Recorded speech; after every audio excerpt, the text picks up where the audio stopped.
Good news for religious vocations. Diocesan ordinations are on the way up.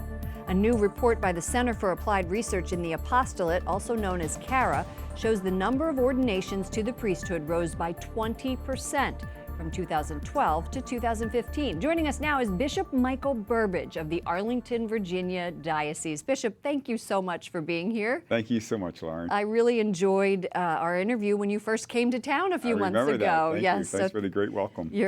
Welcome again.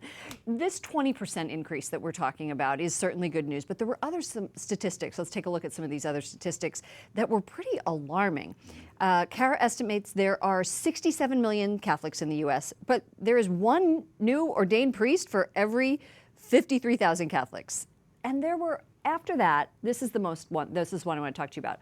There were 14 dioceses that had no ordination at all. Yes. Are we losing too many priests? Are there enough to minister to America's Catholics?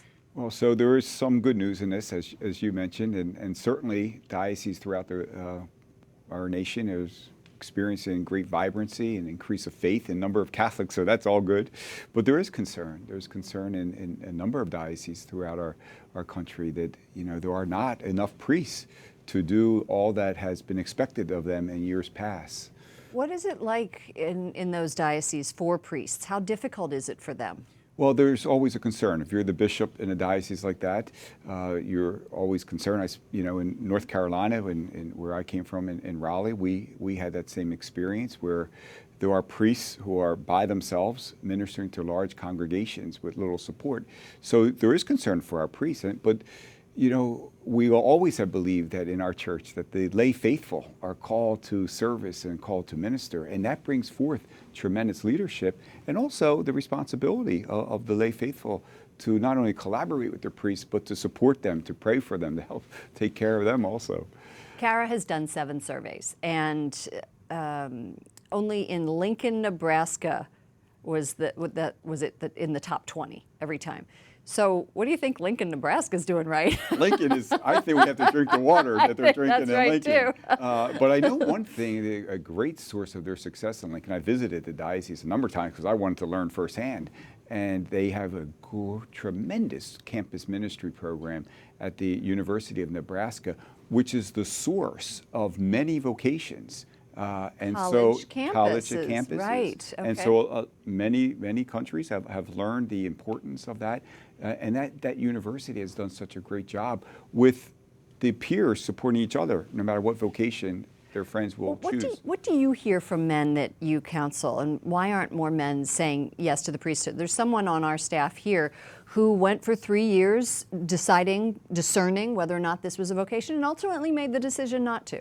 Right, and that's part of discernment. Sometimes when you enter into a seminary or formation program, God clearly speaks to you that you're being led somewhere else. There's always the fear, as we know in our society today, that impacts not only priesthood but marriage or whatever, of young people being afraid to make that lifelong commitment. And we see marriage numbers reflecting the exact same trend. Exactly, yes. Mm-hmm.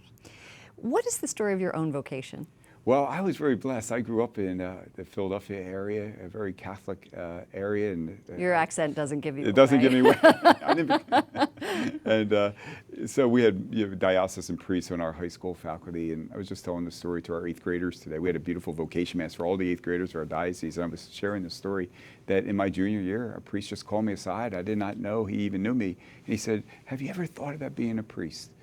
And I said, "Not really. A little bit I was, but not really." This is high school? High school. Jeez. And ever since he asked me that question, I could not stop thinking about it.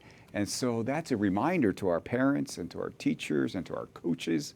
You may be that person.